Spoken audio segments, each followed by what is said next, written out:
I'm Cindy Bertram. Thanks for joining me today on Good Ship Happens.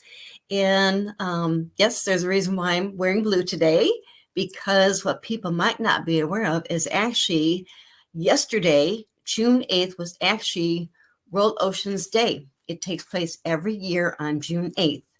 More about World Oceans Day. I love the ocean, of course, as you know. That's why I've got my background photograph. But the thing is, with World Oceans Day, it was actually introduced by the Earth Summit in Rio de Janeiro, actually in 1992, and then it officially became recognized by the United Nations in December of 2008.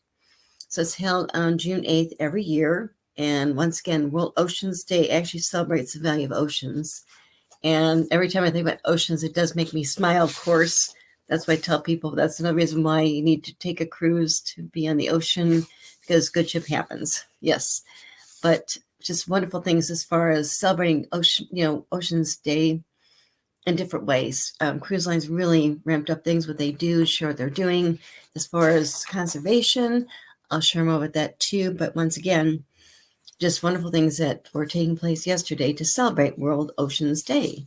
For instance, like I said, different cruise lines were celebrating different things. And once again, a focus that cruise lines are doing really has been in the efforts of sustainability. And they have really fantastic sustainability measures that they've been doing. That includes incorporating cleaner fuels across their ships, also being able to have their ships actually powered by liquefied natural gas is one. It's one of the most efficient fuels and cleanest to really minimize their impact on the environment too. And their first with MSC Cruises, their MSC World Europa just marks a milestone because it's their first LNG compelled operated cruise ship. And then something else came this week too. I'll share more about that later. Was another cruise line. They just christened their ship this week, which is great. And once again, what people don't realize is cruise lines really jumped in as far as sustainability. They got rid of plastic straws, for instance. You don't see them. They don't give out plastic straws anymore. They really have gotten into high-level areas as far as what they do with leftover food, whatever, and also make sure that certain things like plastic is not thrown in the ocean. And I really commend them more than ever. But once again, just another way to really share what cruise lines are doing now, because once again, cruising is really moving into a really, really fantastic, sustainable future. And it was wonderful to find out what different cruise lines are doing in their updates too, because first, another good thing too is we've got a ship that was just christened this week, was the MSC Eurobia. And she is actually the first net zero commission operated ship too. And that's fantastic because once again, people don't realize what they're doing. And they did their actual naming ceremony on the MSC Eurobia this week earlier. It's actually, I think, on June 8th. What they did was they named the ship over in their naming ceremony took place in Copenhagen, Denmark. And the ceremony also included their traditional patrimony and paid homage to their very friendly MSC Eurobia. And it is really the cruise ship that is really the most energy efficient. Why? Because it is actually powered by liquefied natural gas, the cleanest, as I mentioned, marine fuel currently available to date. And also, she's achieved net zero GHG emissions journey when she sailed from St. Nazaire to Copenhagen for her christening. And like I said, this is a very, very wonderful thing that cruise lines are doing. And with MSC Cruises kind of leading the way too. They all are, believe me, but MSC Cruises with the MSC Eurobia, I mentioned that she's doing some wonderful things as far as her energy. Something else as far as the naming ceremony, MSC Cruises always selects Sophia Loren, the actress, as their godmother. And Sophia Loren actually did christen the MSC Eurobia. And so at the naming ceremony, which just took place, as I mentioned, I think it was yesterday, but it took place and that included, of course, live entertainment, speeches, the maritime practice of actually cutting the ribbon to break a bottle of champagne over the bow of the ship. And of course, guests who were there actually given an opportunity to enjoy a gourmet dinner, watch performances, and that really gave people, the guests, to really get a glimpse of what the new ship's design is and her breathtaking guest experiences too. And this summer, the MSC Urbia is going to be sailing to Northern Europe. Of course, first sailor just departed, and she'll have 7-night voyages from Germany to Copenhagen, and then on to the Norwegian fjords. And then they will include trips to other places too.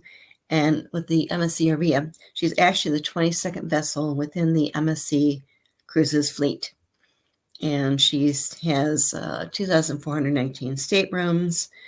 She's actually named after the goddess Eurybia, who actually controlled winds, weather, and constellations to a master of the waters. So, I mean, how exciting to see a ship like that debut, plus being the first really, I think, green natural, as far as with her LNG operated for the fuel things too, which is great. And something else came up too with the MSC Urbia.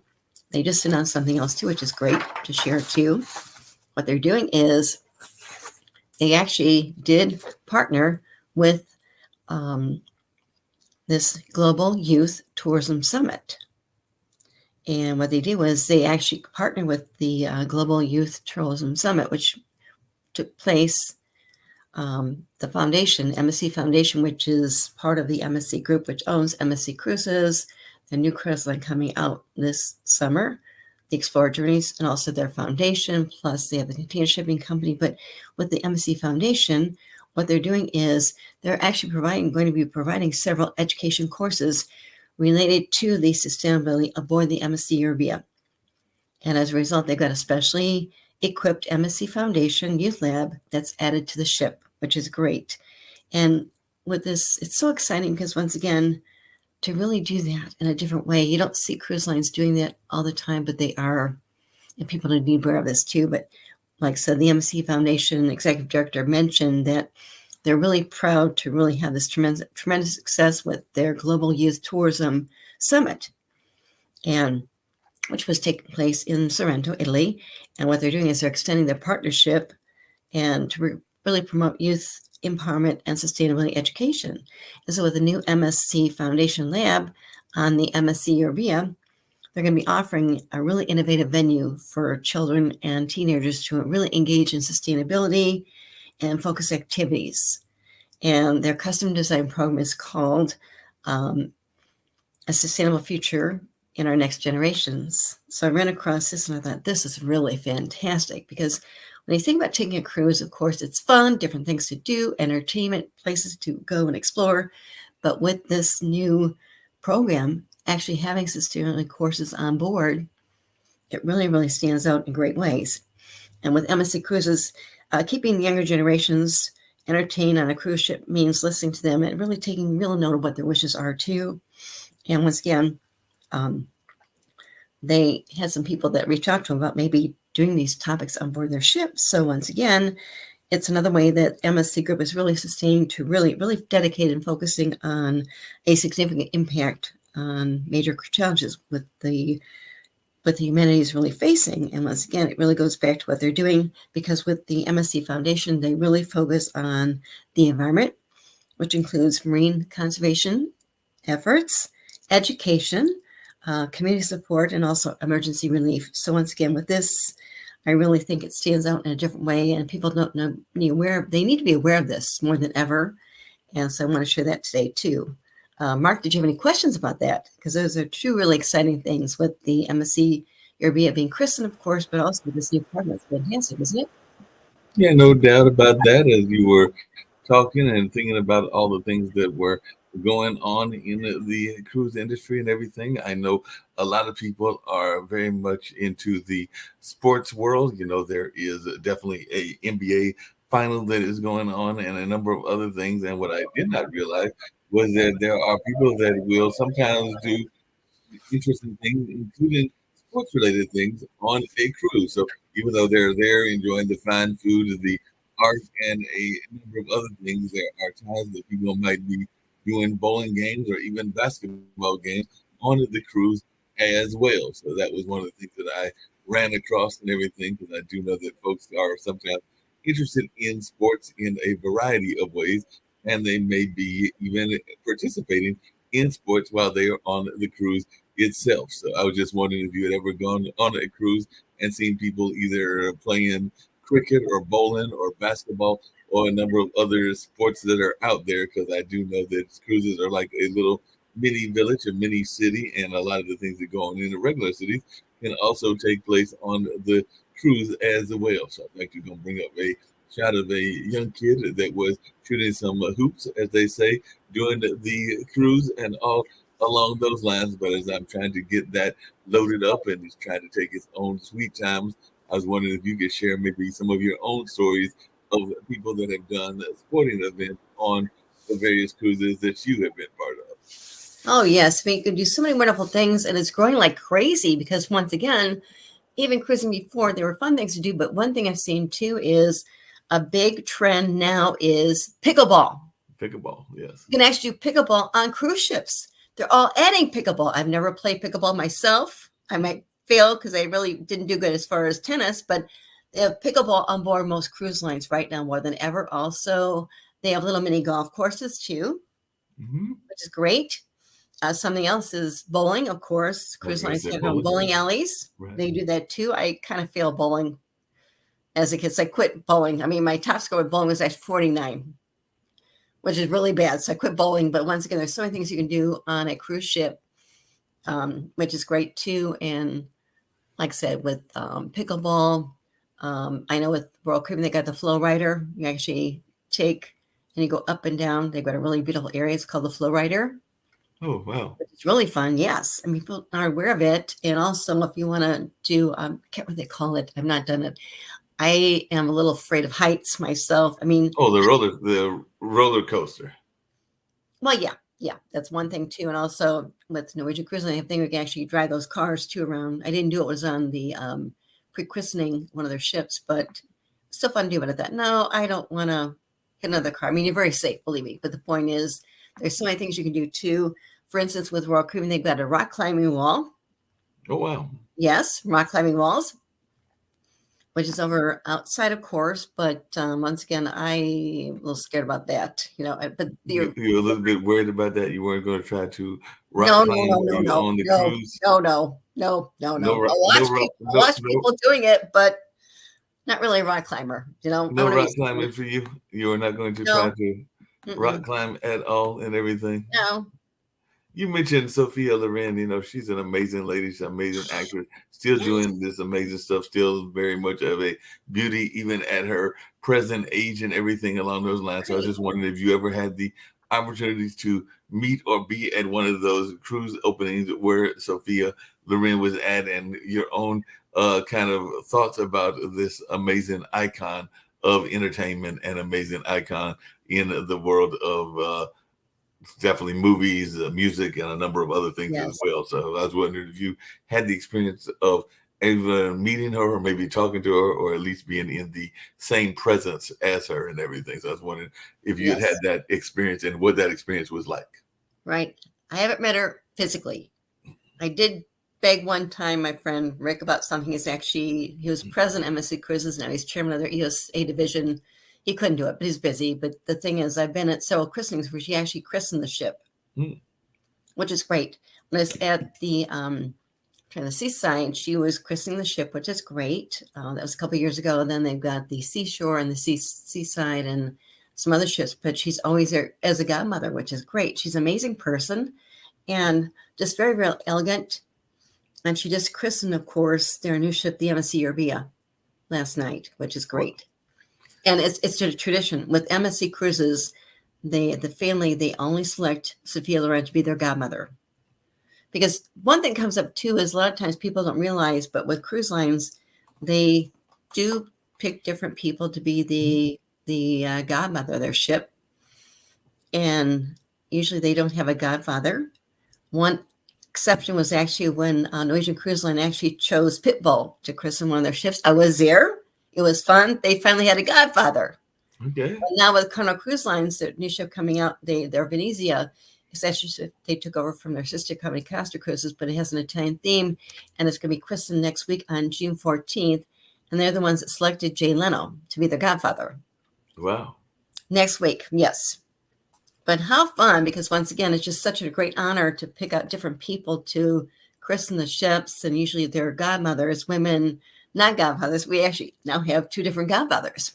Yep, Leno and Pitbull. So we got two. Yes, and Pitbull was fantastic. I mean, I was there. It was outside during the day, and he christened the ship.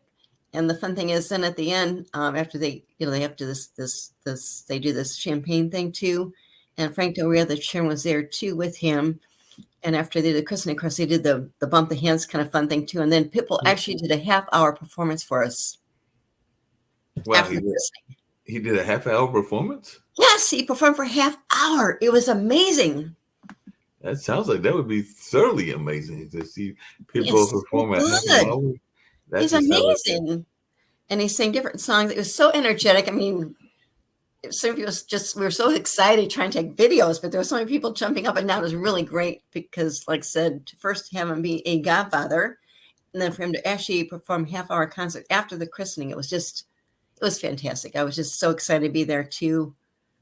And they do wonderful things too. Yeah, you mentioned Leno, and I know that a lot of times there are singers and dancers there, but I'm thinking that on some of the ships there are different specialty acts. I do know that there are sometimes ventriloquists as well as magicians, and I want to say that there are even some cruises that are dedicated to comedy. As a matter of fact, I know there's some comedy cruise ships and comedy cruise tours, but I was wondering if you've ever been on one of those cruises and had the pleasure of being a comedy show on a cruise ship, because I do know that there are comedy shows and even some cruises that are centered around comedy. So I was wondering if you'd had the pleasure of doing any of those and how they were, if you did them, and was it the same thing as mainland comedy, where sometimes the participants, or in this case the cruise voyagers, get to be a part of the joke, depending on the comedian? Well, sometimes they'll pull guests up too on the stage, which is really fun too. They're all different, but once again, it's good. The entertainment is so much fun. It's just a lot of different choices, which people are not aware of, because they partner with different people. I mean, famous people come on board, and it's just part of the cruise industry itself. Because once again, the entertainment you get on board the cruise ships is complimentary. Mm-hmm. Even like their Broadway show productions. I mean, they have Broadway show productions all the time. They're launching new ones at different cruise lines. But the point is, when you go to another location, I'm not trying to badmouth Las Vegas, but when you go to Vegas and you want to see a show, what do you pay? It's pretty much up there, unless you go to one of the off Main Street or off the main strip shows, but it's definitely not exactly cheap. It's not. And the thing is, what people don't realize is on board cruise ships, they have the entertainment is part of what you're getting on board the ships, which is great. They have Broadway productions. It's just amazing.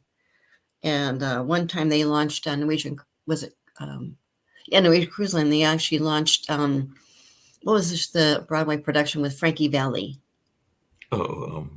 Jersey Boys? Yes. They actually, what they did was, I was at a cruise conference and they did a press conference. Okay. We just went to press conference, we were kind of big. And all of a sudden what they do is they have the gentlemen who are part of the Jersey Boys production. They came to the front and they sang. What was really even more fun is because what they did was Andy Stewart, who was president of Norwegian Cruise Line at the time, they pulled him up there. They gave him a red jacket and they had him come up and sing and dance with him. In about 15 minutes, like about 20 seconds, he says, I can't do this. I'm not a singer. It was really fun. But they actually did a performance at the cruise conference themselves too, which is great. But they've got great productions. People are not aware of it. And you see wonderful shows. They have different places where you can actually more intimate type of performances too. If you want to karaoke, you can do that too separately. But just so many options out there as far as entertainment. Because at one point too is, I'm trying to think what else. I know with another cruise line, they actually did their own version of Second City, which is great. Oh, they did their own version of Second City? Yeah, Second City people on board for a while too, which is great. But once again, there's so many options out there. I mean, if you want to relax, you can relax. But the point is, there's so many options as far as entertainment. It's fantastic because, once again, a good way to really kind of enjoy what you're doing on the ship too. Yeah, you can definitely enjoy it. And like you said, there's all kinds Right, of enjoyment that you can have on the ship and everything. And right, some of it is stuff that you might enjoy in real life as well, or not just real life because it's all real life, but that you might enjoy in the mainland or on the right, dry land and all in that space that you can also enjoy while you're out there in the cruise lanes and all right. in that kind of space. So that is something that folks may want to take into consideration as they're going to these different things and all along those lines. I did promise you a minute ago, so we're going to actually watch a young kid that was getting his basketball shots in during a cruise and watch the Good. reaction of the people. And it's just a very short video, and I may bring up one about bowling as well. But let's watch this young kid as they get in a little bit of shots, and even watch the fans as they watch him. Who knows? He may be the next star, the next Jamal Murray, or the next Right. Joker in the basketball and arrow. But he was doing it on a cruise ship. So let's check it out. Get about the flow, dancing all night long. Get about the flow, dancing to the break of dawn. Get about the flow. That was actually some people playing soccer. They said Oh, football, but this is the one with the young kid and the basketball.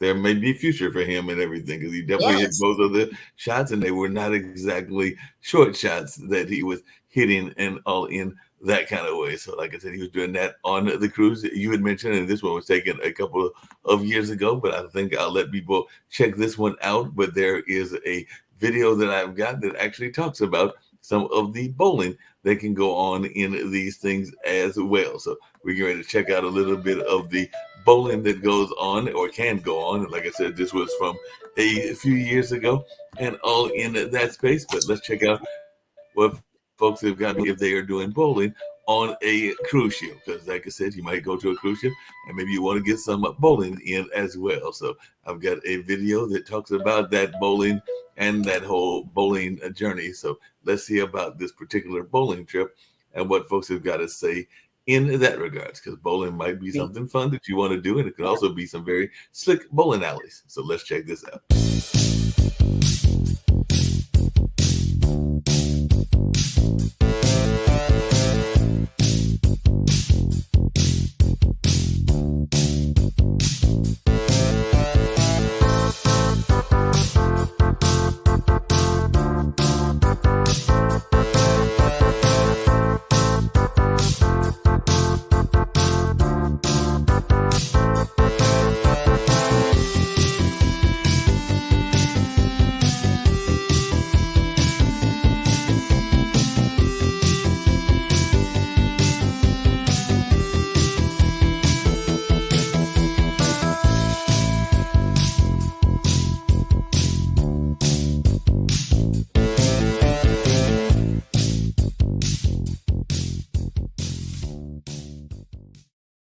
That was a slick looking bowling alley, and apparently that was on Right. a cruise ship and all along those lines. So they were having that little slick opportunity to get some bowling in on that particular cruise ship and all along those lines. As a matter of fact, I believe that was off of the Norwegian Epic and all Yes, it in that was. kind of space. So that was the And Norwegian it's Epic actually, one. yeah, I was actually on the Epic. But that was when the reason it was called Oceans is because Kevin O'Shea was actually the president of Norwegian Cruise Line at that point, too, I think, Oh, which wow. is great. Yeah, but once again, bowling is one thing you do. Like I said, as a little kid, I just stopped bowling. I just couldn't hit the ball right. I just, I failed, but I tried. But once again, something else that's really, really big now, too, on different cruise lines is zip lining. Yep. If you want to zip line, go zip lining. I haven't done that. Like I said, I'm a little scared of heights. It's very safe because once again, they have you very, very safe. You start from one spot and then actually zip line over usually the like a pool area, that their garden park, that kind of stuff. Royal Caribbean does that. I'm just very careful because I really don't. I mean, you're not going to fall. But the point is, I'm careful about heights. You know, a lot of people is careful about heights and everything. I've actually got a longer video about something that you can do if you're going on one of these trips, because there is definitely gyms that are on there. There are Yes. also sports cars and arcades and a number of other things that are taking place at a number of these gyms, and all in that kind of space that are going on. So this is a longer video that I've got that will actually share some of the things that were going on at MSC Meraviglia. So this is one that I've got that Right. can share some of the things that you can do in that space as well. So maybe some folks may get some ideas of things that they want to participate in that they had not thought about participating in by watching this lovely video as well. So we're going to bring that one up and check it out. It's about a 3-minute video, and then there might be some other things that we can talk about that are going on in the cruise industry as well. But this might be something that folks may be interested in checking out, and all along those lines. So we're going to try to pull this up and see if we can't get this one up, because I think it talks about a number of these things that we've talked about that can be fun to watch, observe, and that people may be wanting to do when they're on these cruises, in addition to eating all, and I do mean all because it is a lot of that delicious food that exists as Yes. well. But yeah, if you're into the gym life and you're a gym rat and you want to get your gym workout on, you can do that on the cruise. You can also do some of these arcades and other things that are out there. So let's check out what this particular one is all about, and maybe it'll give some people some ideas, because unfortunately with COVID, we do know that some of us put on some unnecessary weight and unnecessary pounds that we got to try to figure out a way to do with the exercise, and we can even do that while enjoying some vacation time. So let's check out this particular video. The gym, the Meraviglia, yes, and lots of people gym around. Pretty fit bunch, huh? The Italians. Maybe about 20 machines. Yep. You gotta sign up for the gym right here. And 13 not allowed. Jump. Gym guidelines opens at 6, closes at 10. Yes. And from just outside the gym, you see these virtual games arcade. Let's go in and take a look at what we have inside here. So games room, some games machines. Yes. Yes, yes. Drive type. Shoot type. Price €1.50. 1.5. Yeah. 1.5 euro. Metal box Star Wars. And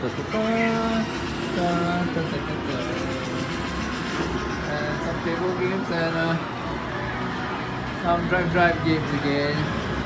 Same price, €1.50. That's all we have in the games room. Not very big, but nevertheless, still a games room. Nobody playing. Just after the games room, you can see these machines to go and play to pick stuff. We play games room, and let's keep walking there and see what we can find. So we got a live stream, kids bar, and now you have what else? Playing kind of football. That's pretty cool. Very cool, you know. Big venue on a ship like this, which is for the kids just now. And yeah, the play, and yes, MSC Cruises. You get a car. Woohoo! Ciao.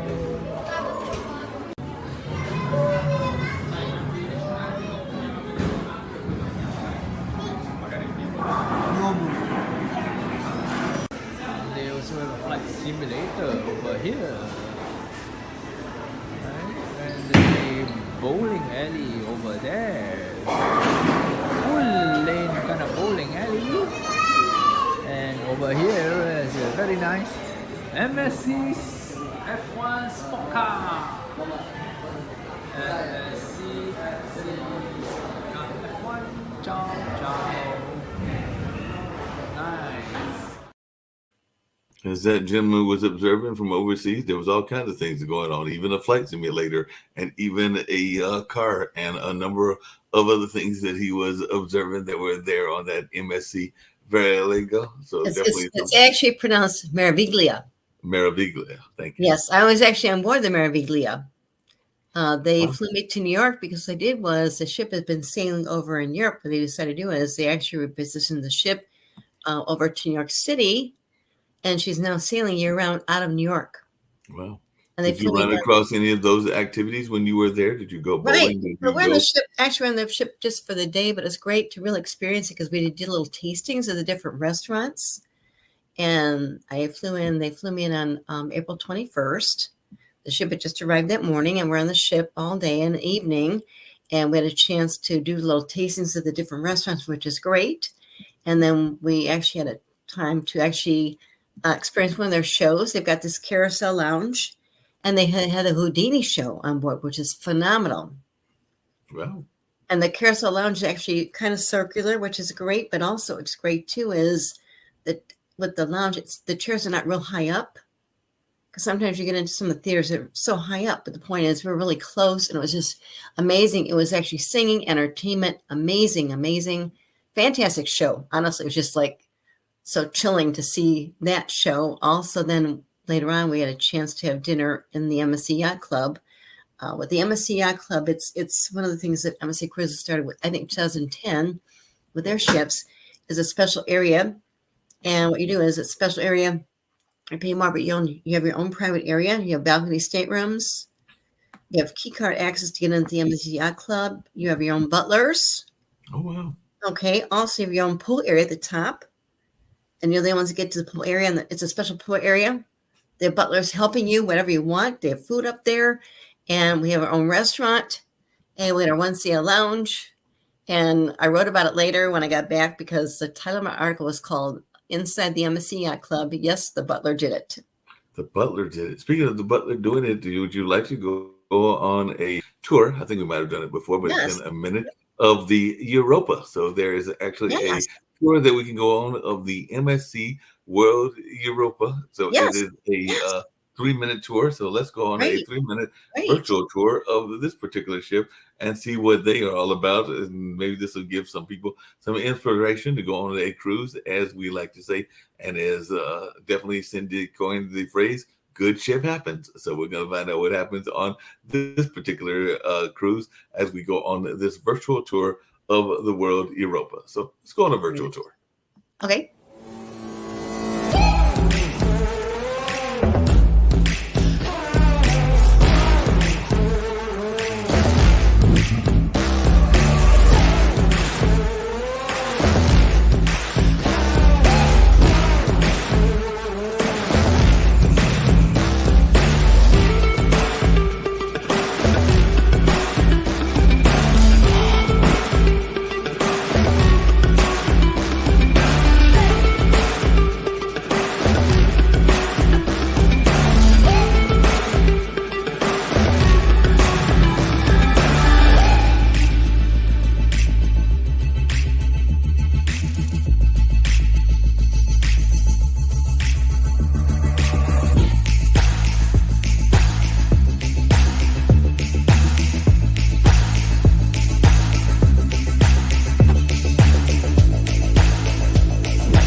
Beautiful. I mean, there's so many options out there, which is great too. And you can kind of pick and choose what you want to do.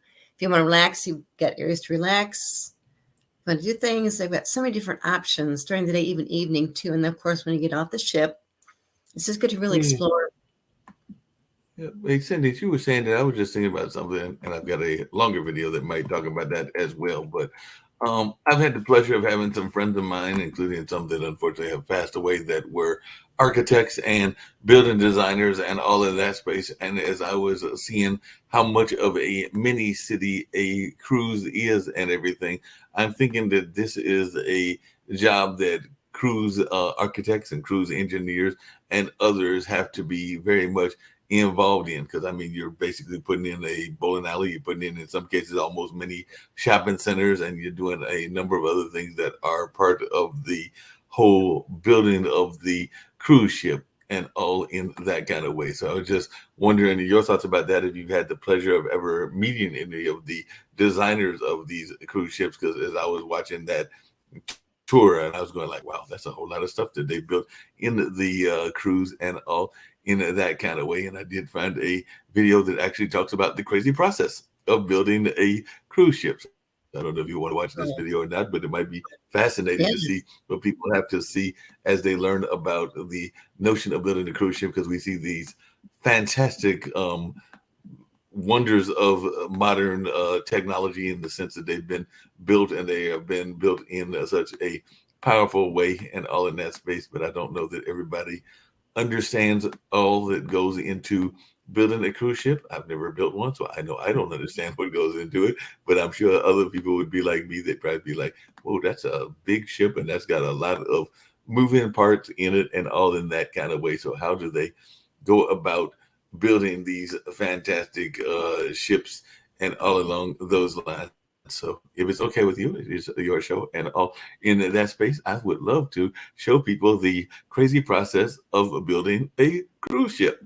Oh, that's great, because it is an art in itself. It takes a couple of years to build a ship. You can't build a ship within a year. No. And the thing is, there are so many safety protocols, even going what they're doing too, as far as going to net emissions, because the cruise industry, CLIA, the Cruise Lines International Association, has really set a deadline to meet these net zero emissions by 2050. But most cruise lines are really ramped up on this themselves, which is great. But once again, it really kind of goes back to how they built ships before. They were smaller. This ships, of course, are a lot bigger, but once again, they really are focusing on sustainability. But it definitely is an art and a talent to be part of a company that actually builds cruise ships. I would imagine that's got to be an amazing process, an amazing thought, just to go through that whole process, because I can only imagine what it would be like to try to build this wonder of modern technology, as I just said, because it is so many different elements. I mean, you got to build not just one kitchen, but you got to build multiple kitchens. You got to build a number of other things to go into the cruise ship, including the various places to stay and all of that. But right now, let's check out this video as they are going to share with us how this thing is done. So this is called the crazy process of building a cruise ship. Yes.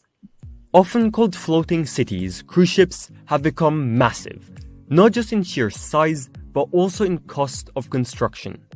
The Allure of the Seas, for instance, one of the largest cruise ships in the world, cost $1.5 billion to build, making it as expensive as the Burj Khalifa in Dubai, the world's largest skyscraper. But unlike the Burj Khalifa, which took 6 years to build, the Allure of the Seas was constructed from start to finish in just 11 months and 18 days. So how is a megastructure of this scale actually built? And how do you go from this to this in just 11 months? That's exactly what we'll be looking at today. If you haven't yet, please consider subscribing for more weekly traveling content.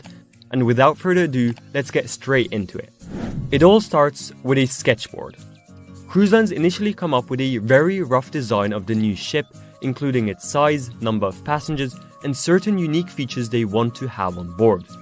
With the proposal in hand, they then make their way to shipbuilding companies to see which one would be the best fit for the vessel.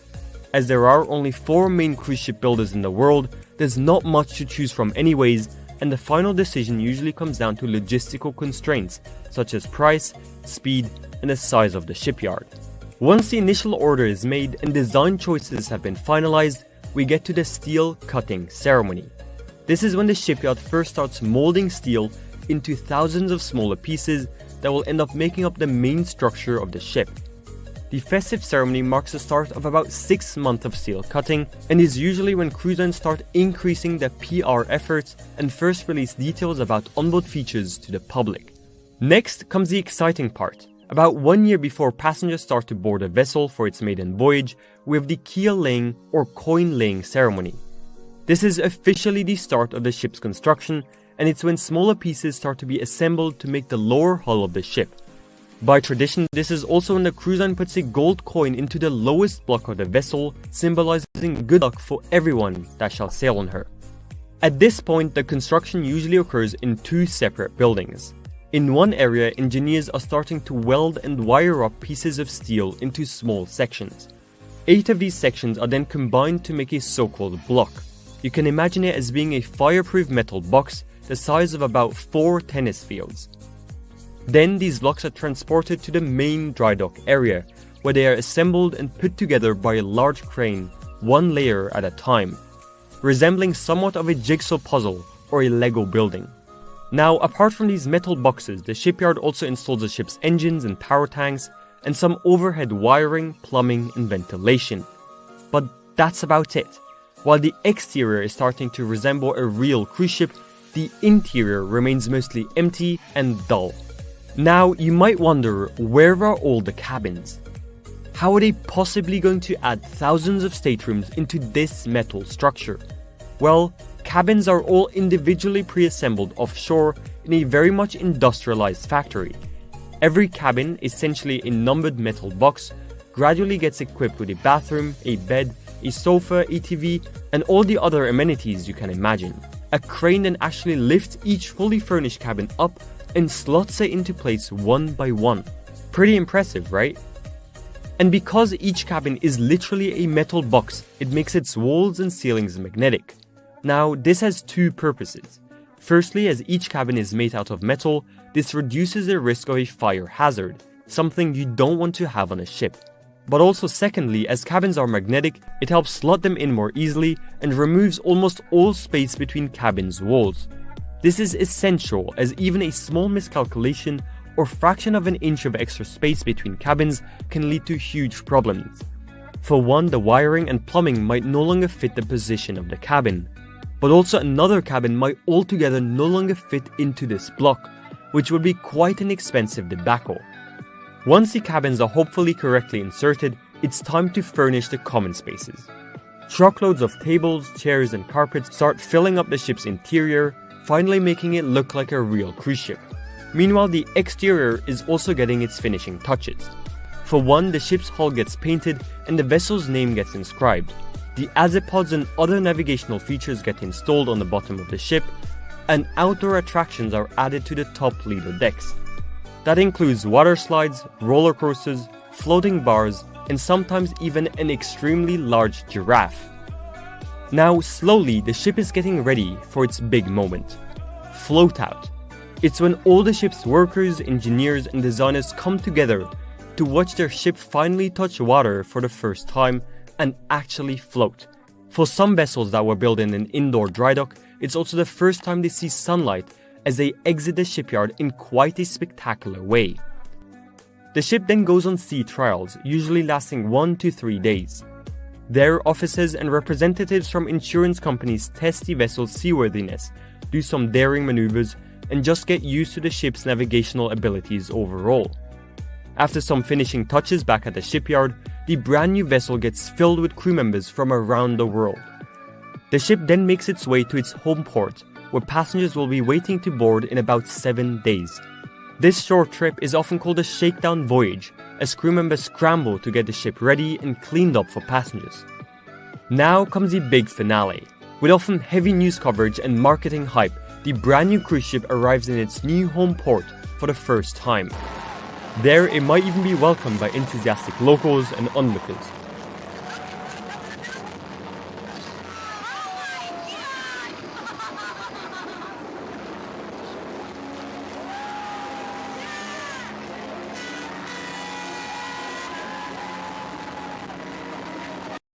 Once the ship arrives, the often glamorous official naming ceremony begins.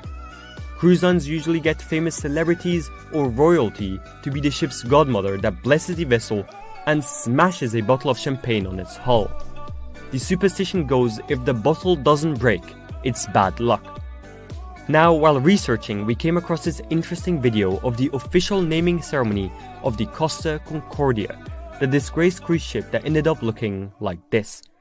Just watch as the godmother attempts to smash the champagne bottle.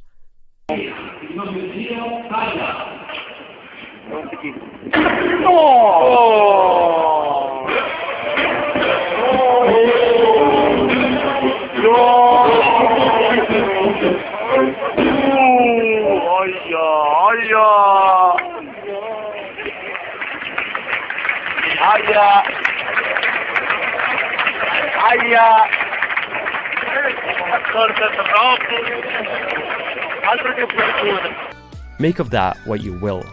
But let's suppose the champagne bottle does smash, the cruise ship is officially named, and passengers make their way onto the vessel. This officially marks the end of the construction phase of a cruise ship and the start of a spectacular journey around the globe.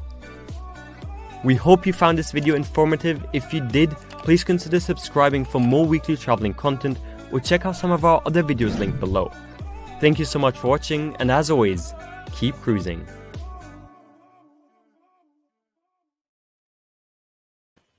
That was fascinating. One, how many people were involved in building it, and two, the fact that there are only not one, not two, not three, but 4 companies that do the majority of the cruise building. And the thing came up too is, we have Fincantieri, other companies that actually build cruise ships. There are about 4. Right. Usually over in Europe. The thing is, there's actually, if you've heard of American Cruise Lines, they sail within the U.S. And what they do is they're actually owned by the Robertson family.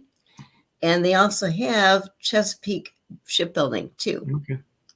They build their own ships too. They build ships for other people. They build small ones, of course, but it's been a family thing for a long time, and just fantastic that they build their own ships. Of course, with their ships, they're not huge like some of these mega ships are. Right. But it's really such a great, it's just a fascinating thing how they do it. It takes usually a couple of years. And they really go above and beyond as far as the whole safety issues too, as far as, they really, it's a new high level people don't realize either. And it was interesting in the end where they mentioned that, I don't know what happened to that ship, but that every once in a while there is a ship that doesn't actually get the bottle cracked and everything. So then there's that possible bad luck if that doesn't happen. It doesn't. The thing is with the Costa Concordia, the problem is it hit ground and realized it. It was a very, very sad thing. Came up with Costa Cruises. Wow. Very sad, because the thing is, it really came back to, I think, the captain of that ship wasn't really paying attention, and it hit. And the thing is, they didn't really. They should have gotten people off the ship immediately. They didn't do it. Right. Some people lost their lives, unfortunately, and of course, they actually, I think, did with the captain of that ship. He wasn't really driving the ship as he should be. But once again, too, as they put protocols, because now with every cruise line going out there, they actually have ties with their corporate office, so that you see how the ship is actually navigating. So some comes up and they let them know. But it was so sad with the Costa Concordia hit ground and people passed away. They should have gotten them off, and they weren't that far from. But it's just a really sad situation. I did not realize that the champagne bottle didn't crash. Yeah, I didn't realize that either until that particular report came in and all in that way. But like we've said, good ship does happen, and there's all kinds of amazing things that go in, particularly the way that these ships are built and all along those lines. So I'm actually going to bounce off and let you do the closeout as you oftentimes elegantly do, and maybe have some other news items that are going on. But definitely that was just fascinating to see how much details goes into building a cruise ship. Right. But even with the putting the coin in, it's always like a big tradition with cruise lines. They do that. And as far as other things that come up, of course, with cruise lines, they really are pushing forward as far as sustainability, because what they're doing is, for a couple of years, they've been really working very hard on cutting down the food waste, beyond completely eliminating plastic straws. You don't see plastic straws on cruise ships. They don't give you plastic straws. I think it's great. They really stepped up in those areas for the past probably 5-6 years, which is great. And something too is we really have, like I said, really good sustainability efforts, which is great as far as what they're doing, because something just came up too with Royal Caribbean. They made some announcements. What they're doing too is they've got some things they're working on now too, and they really have been really extending the ocean scope as far as climate monitoring. And they actually extended their investment in Ocean Scope, which is an open source data program that provides scientists critical information for the study of the climate and ocean conservatory. And they just announced this 4-year extension was just announced on World Oceans Day, which is actually yesterday. World Oceans Day was yesterday. So that was a nice announcement too. And it really continues with their collaboration of with key partners and Earth Science, Atmospheric Earth Science, NASA, the National Oceanic and Atmospheric Administration. And they're really, really working hard on this too, more than ever. And with them too, it goes back to with Royal Caribbean's 4 cruise ships. They're really, really focusing on passenger education too. And they're working really hard on that too. So that just came up yesterday, a big announcement. Once again, it fit in perfectly with National Oceans Day too. Something else is we see different partnerships and with different cruise lines, what they do is Explorer Journeys, which is part of the MSC group, is launching their first ship this summer in July, the Explorer One, and they're high-end luxury. What they did was Explorer Journeys is actually set to debut the world's first Rolex boutique at sea on their Explorer One. That just came out this week. And once again, it goes back to if you want to buy a Rolex on a cruise ship, you can actually do that now with this new partnership that Explorer Journeys just announced, because they will actually debut the first world's Rolex boutique at sea on the Explorer One. And that really is really fun because, once again, cruise lines partner with different companies and they have different shops on board. You can pick and choose what you want to purchase, but this just kind of came up yesterday.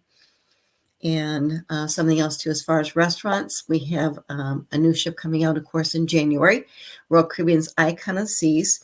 She's going to be actually the largest cruise ship ever built, period. And what they did was they just announced some new dining options. They've got their Empire Supper Club. It's going to be located in Central Park, which is a beautiful area. And it's going to have 8-course dining. They also have another place. It's a 12-seat private experience called the Celebration Table, I think, but just different options too, because once again, sometimes people think, well, buffets. We have buffets. Of course, we have specialty restaurants. We also have main dining, and they give you a lot of flexibility there too. You've got beautiful places to dine outdoors, which is great too. And with the cuisine, it's really high end, and you've got choices to really select if you want, as far as where you want to dine, what time you want to eat, and so many different choices. Yes, we do have some specialty restaurants that would involve an extra fee, but once again, if you want to splurge a bit for one night, maybe try and do that. I've done that myself. It's definitely worthwhile. But once again, there's so many different dining options. And if you want to dine outside by the ocean, you can do that. Of course, you got specialty dining. You've got entertainment that also sometimes would include different options too, as far as dining too, and just beautiful areas to really experience when you're on a cruise ship too. And like I said, the biggest thing that I think people really be aware of is the sustainable issues that cruise lines are doing now more than ever. They really gone above and beyond as far as reaching that net zero emissions by 2050. Most cruise lines are already working at it very, very hard. And with the new MSC Eurobila, that's one great example.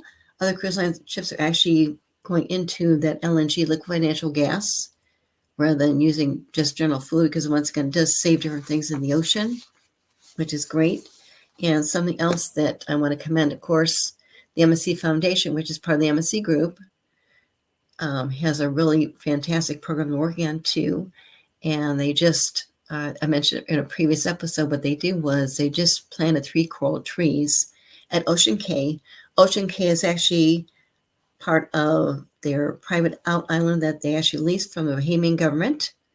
And they did the lease for 100 years. They paid the Bahamian government $100 million. What they did was, it was an island that was in the Bahamas. It was owned by a manufacturing plant. The manufacturing plant left, and it was horrible. In such bad shape. They had to tow away 1,500 tons of scrap metal. The sea life was dead. The trees were dead.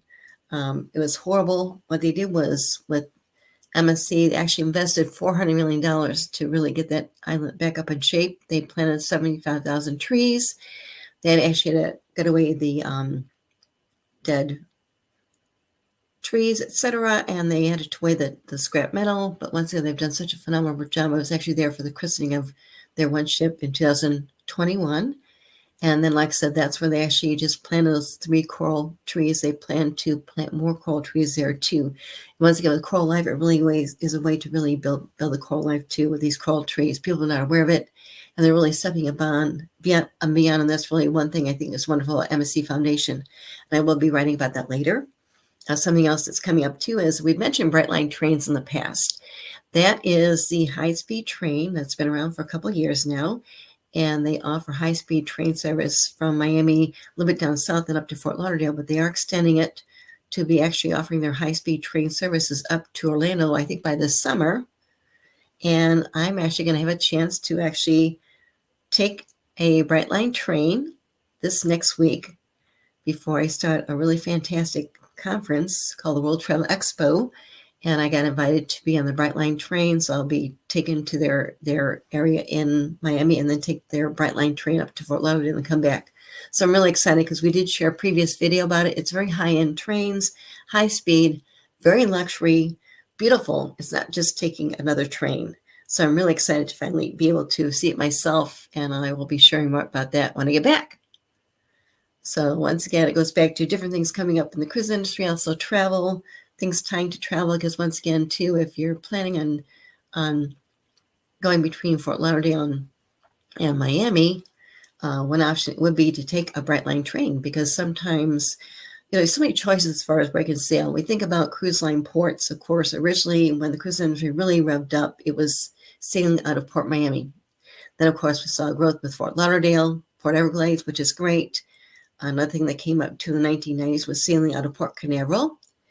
And then we have different places, of course, Atlanta, Georgia, also, of course, out of California. Seattle is a great port area for going up to Alaska, besides Vancouver. And now with a lot of cruise lines actually basing ships out of New York, including the MSC Meraviglia, more choices. But something that just came up again this week is, as far as the busiest port right now, the U.S. is actually Port Canaveral. I've seen a lot of Port Canaveral a long time ago, but what's good too is if you want to, you actually can fly into Orlando, and Port Canaveral is about an hour away. But it's great to be able to sail out of Port Canaveral because it's got such beautiful areas too. So definitely keep that in mind too. Actually, it's the fastest growing port, which is kind of surprising to people, because with the port areas in Port Miami, they're building new terminals. With Port Everglades, they built new terminals too. But once again, with Port Canaveral, which is outside Orlando, it's an option to think about if you want to take a ship out of Port Canaveral. A lot of more choices too. Anything else? But once again, I really appreciate you joining me today on Good Ship Happens, and I'll be sharing more, of course, in my next week's episode. But definitely keep in mind the wonderful things that cruise lines are doing as far as sustainability, new options out there, where you want to sail from, what you want to do, restaurants, entertainment, great ways to really, really see the ocean. Once again, to celebrate, of course, World Oceans Day, which took place yesterday, and it will be taking place again next year on the 8th. It takes place on the 8th of the year every year. So another way to kind of recognize what the cruise is doing as far as sustainability too. Yes. No, great show, amazing show as always. I know you've talked about sustainability and all along those lines, so I thought that whenever you're ready, we'll end with Dr. Sylvia Earle and what she was doing. We've had that on before, so I thought that would be a good way to close out this particular episode and all along those lines. But another amazing show. We definitely learned about the cruise industry, the importance of the cruise industry, and even how those fascinating cruise ships are built. And I didn't know that they cost that much money. I knew they cost a lot, but I didn't know it was that kind of money that was involved in all in that space, but it was definitely a whole lot of money that is spent Yes. on building those cruise ships and all in that kind of way. But Yes. definitely, if you're interested in it, whenever you tell me, we'll hit the Dr. Sylvia Earle spot and we'll wrap it up and all in that kind of way. But another fascinating Good Ship Happens, because as you say, good ship happens on a regular basis. It does. But let's go to Dr. Sylvia. She is fantastic. Oh my gosh.